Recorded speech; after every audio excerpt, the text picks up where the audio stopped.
Ditolak konsumen, bagaimana menghadapinya?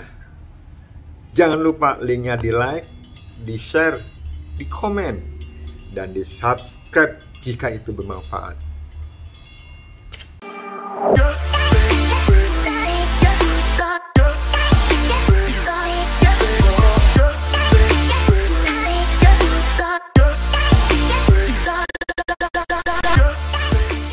Salam sehat, salam properti.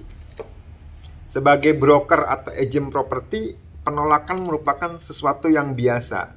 Tapi kalau Anda sering ditolak, ya, Anda harus bercermin nih. Anda harus koreksi, dan kalau sering ditolak juga tentunya semangat Anda akan kendor, akan pudar. Nah, saya akan berikan 6 tip buat Anda, terutama di industri broker properti ya, atau di industri yang berhubungan dengan sales, dengan jual menjual. Mudah-mudahan 6 tip ini bisa bermanfaat. Jika ada komen, silahkan komen di bawah.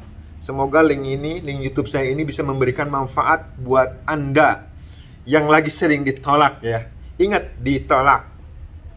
Tip pertama, kalau Anda ditolak sama konsumen atau sama buyer atau sama owner Anda mau ngelisting ya, coba tanyakan dengan ramah, mengapa Anda ditolak? Ingat, dengan ramah ya. Jadi biasanya konsumen penolakan pertama itu biasanya itu penolakan awal itu bukan penolakan sesungguhnya. Jadi Anda harus punya empati. Anda harus bisa memposisikan diri Anda kalau jadi dia bagaimana. Jadi Anda tanya, sebagai seorang marketing properti yang hebat, yang handal itu harus banyak mendengar. Sekali lagi, banyak mendengar, banyak bertanya, dan jangan banyak ngomong ya. Dengarkan konsumen Anda bicara, dengarkan keluhan Anda, keluhan konsumen ya, dengarkan. Jadi Anda tahu kemana arahnya konsumen tersebut. Dan jika Anda ditolak, tanyakan penolakannya kenapa, dengan ramah sekali lagi ya. Jawaban pertama, jawaban pertama itu biasanya jawabannya bukan yang pasti. Kalau Anda punya empati, nanya, dia akan terus terang kenapa ditolak.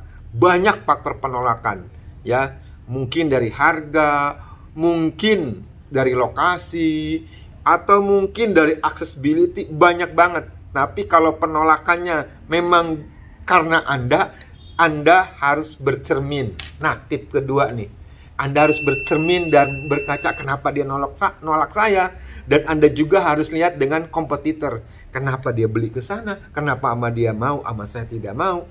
Jadi tip kedua tuh berkaca, bandingkan dengan kompetitor dan Anda bercermin nih. Oh, berarti kenapa? Atau Anda bicaranya terlalu cepat, atau Anda juga bisa aja penampilan Anda tidak meyakinkan, atau Anda tidak menguasai produk knowledge yang Anda tawarkan, atau Anda tidak bisa menjawab keberatan pelanggan.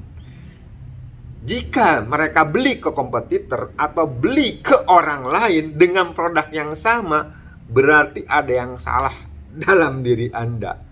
Saya kasih tip ketiga nih.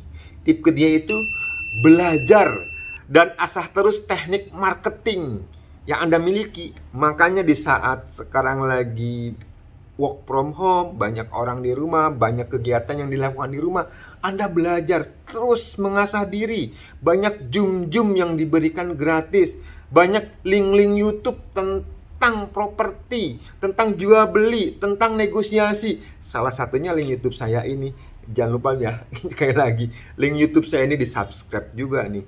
Banyak hal yang saya berbagi di sini. Salah satunya teknik negosiasi ya. Jadi Anda harus banyak belajar, banyak membaca buku tentang industri yang Anda geluti. Kalau Anda di broker properti ya tentang properti. Terus banyak juga membaca berita-berita yang berhubungan dengan industri kita. Banyak tuh, ada di detik.com, ada di Kompas, ada di media Indonesia, banyak. Pokoknya baca-baca berita mengenai industri yang Anda geluti. Jadi, jika ada pertanyaan, jika ada satu hal yang memang si konsumen nanya, Anda harus lebih tahu. Kenapa? Di industri ini, di industri broker properti atau di industri apapun, Anda harus menjadi ahli, Anda harus profesional. Jadi setiap ada konsumen yang nanya, setiap ada keluhan, jadi Anda bisa mengcounter atau mengcover, atau Anda bisa menjawab. Jawaban-jawaban itu harus masuk logika, harus masuk akal, apalagi kalau didukung dengan data. Wah, semakin yakin tuh konsumen. Saya yakin lah untuk penolakan itu semakin jauh. Kenapa Anda ditolak? Berarti mungkin knowledge Anda, pengetahuan Anda belum banyak di dalam industri ini. Jadi Anda harus terus belajar, mengasah diri, ya. Lihat YouTube-nya yang mengenai motivasi, YouTube-nya mengenai pendidikan, YouTube-nya mengenai negosiasi tentang industri properti lah. Ya, nontonnya juga jangan nonton yang sinetron atau nonton yang tidak ada manfaatnya, ada ilmu kita. Nonton yang bisa memberikan penambahan ilmu di dalam pikiran kita, supaya Anda banyak wawasan. Kalau kita ketemu orang yang banyak wawasannya, banyak pengetahuannya, ngobrolnya nyambung, kan kita ngomongnya pun enak gitu kan. Yang ketiga dan yang keempat nih, jika ada konsumen, buyer atau owner, whatever, siapapun yang udah pernah berhubungan Anda dan dia puas, tip keempat, sampaikan testimoni. Testimoni konsumen. Testimoni itu banyak macam. Testimoni dengan surat, oh terima kasih Bapak Ibu, misalnya saya udah mempercayakan properti Bapak Ibu kepada Anda dan terjual dengan cepat, whatever, apapun lah. Atau yang zaman sekarang udah zamannya digital, di videoin aja, direkod. Bu, Pak, tolong dong ucapin terima kasih kepuasan Anda. Jadi itu buat testimoni itu. Buat si konsumen yakin, oh iya ya, banyak orang percaya ke Anda. Apalagi yang belinya atau yang nitip propertinya yang berhubungan dengan Anda itu public figure atau orang terkenal lah ya, atau orang udah punya nama. Wah, itu keren abis itu. Jika di testimoni pasti dia banyak followernya, dia itu selebgram misalnya, atau dia artis, whatever lah, di dunianya dia, atau olahragawan, politikus. Kasih testimoni, itu ada nilai plus, nilai tambah buat Anda. Jadi suatu ketika ada konsumen menolak, nih Pak, Bapak ini aja udah pernah beli sama saya, nih Pak, artis ini aja titip listingan ke saya. Wah, banyak. Jadi ada bukti ya. Jadi bilangnya jangan omong kosong, ada data. Apalagi Pak, ini Pak, link YouTube saya nih Pak, ini beberapa testimoni, kan itu lebih bagus. Jadi kalau Anda supaya jangan sering-sering ditolak, nih tip keempat yang tadi saya bilang, harus ada testimoni. Dan tip kelima nih, nggak kalah pentingnya nih, ya, tumbuhkan rasa yakin dan percaya diri Anda. Jadi kalau Anda bicara sama orang, apalagi negosiasi, atau Anda antar buyer, atau Anda istilahnya listing, whatever, apapun, timbulkan rasa percaya diri, profesionalisme. Jadi di industri ini, di industri properti ini, di industri broker properti ini, memang Anda jagonya, memang Anda ahlinya. Jadi setiap konsumen nanya, atau ada keberatan dari calon buyer, atau ada konsumen yang mau nitip listingan ke Anda, dia ragu, Anda harus meyakinkan. Kenapa? Percaya diri itu dilihat bukan hanya dari omongan, dilihat dari gerak-gerik tubuh Anda, dilihat juga dari dandanan Anda. Seorang broker properti yang profesional, seorang broker properti yang berhasil itu bisa kelihatan kok dari gerak-gerik tubuhnya, dari cara bicaranya, dari cara menyampaikan presentasinya.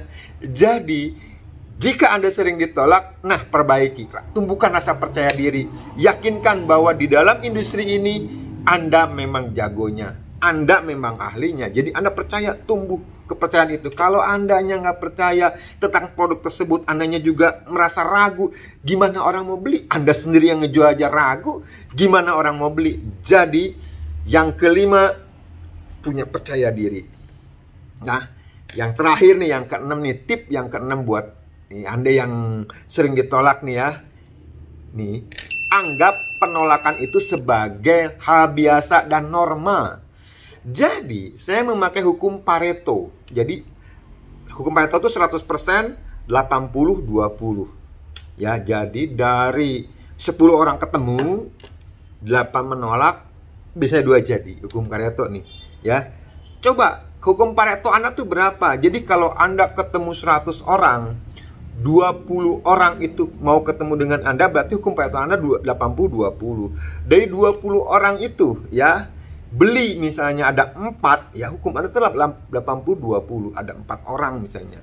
Tapi kalau hukum Pareto Anda 90-10, 90 orang baru 10 orang ketemu. Dari 10 orang ketemu itu yang beli cuma 2. Nah, itu diperbaiki itu. Apalagi kalau hukum probabilitas Anda atau Pareto Anda bisa 50-50, itu keren habis itu. Jadi penolakan tuh biasa. Itu vitamin buat Anda. Norma di dalam industri broker properti, norma dalam industri properti, ditolak terus. Belajar, jangan waduh ditolak. Perbaiki diri. Banyak kan tadi saya kasih tip ada 1 sampai 5 nih, ya. Apa yang kekurangannya? Oh, berarti Anda kurang menguasai produk lain. Belajar. Oh, Anda penampilan Anda. Rapikan penampilan Anda. Berkaca dari Anda. Oh, kenapa? Oh, kompetitor lebih bagus. Pelajari ilmunya kompetitor, ya. Tanyakan dalam diri Anda. Tanyakan ke konsumen, kenapa menolak? Ingat, tanyakan dengan ramah, ya. Terus tumbuhkan percaya diri. Terus asah diri Anda. Sehingga di dalam industri ini Anda memang jagonya. Kalau si konsumen nanya nih, Anda nggak bisa jawab, itu turun tuh keinginannya. Apalagi ditanya misalnya tentang, banyak kali industri properti tentang legalitas. Kalau HGB, SHM bagaimana? Kalau tanahnya ini mau dibangun ruko, bisa apa enggak? Ini kenapa ya? Bentuk tanahnya kok seperti ini? Apakah tanah seperti ini bisa dibuat misalnya rumah dengan bermacam tipe? Nah, itu harus Anda tahu tuh, ya. Atau peruntukannya properti tersebut di daerah sini peruntukan seperti apa? Banyak hal banget. Ingat, konsumen kalau tertarik, konsumen kalau suka, ya apalagi nih properti ya, bukan 1 juta 2 juta, ini ratusan juta bahkan miliaran, pasti dia akan banyak bertanya. Pasti itu, semakin dia banyak bertanya, berarti keinginannya untuk memiliki itu semakin gede. Setiap pertanyaan dia Anda bisa jawab, Anda bisa kasih solusi, tentunya dia akan yakin untuk membeli produk tersebut. Dan satu hal, Anda tinggal closing. Kalau Anda closing, terjadi transaksi, ya, mau yang primary market ataupun secondary market, ya, udah AJB, akte jual beli, tentunya akan Anda dapat duit, Anda dapat pulus, Anda dapat uang. Nah, uang itu salah satunya saya bilang dikasih di tip nomor 3, belajar. Belajar mengasah diri itu. Ya ada, atau kalau boleh juga ikut-ikut seminar yang berbayar, ada juga nggak mahal-mahal. Apalagi ikut Zoom, banyak yang free, banyak yang gratis. Cari aja di YouTube. Ikut aja di asosiasi, ikut aja di grup, ikut aja di komunitas, banyak kok. Ya, ini mudah-mudahan 6 tip ini ya berguna buat Anda, terutama yang ada di industri broker properti atau di industri properti atau marketing apapun, ya. Semoga informasi ini bisa bermanfaat. Jika ada hal yang mau di-share, silakan share. Silakan share ke sini ya, dan komennya ke bawah. Dan kalau ini bagus, di-subscribe dong, ya. Jika bisa bermanfaat, di-share. Itu aja mungkin sedikit tip dari saya. Semoga bisa berguna. Salam sehat, salam properti. Terima kasih.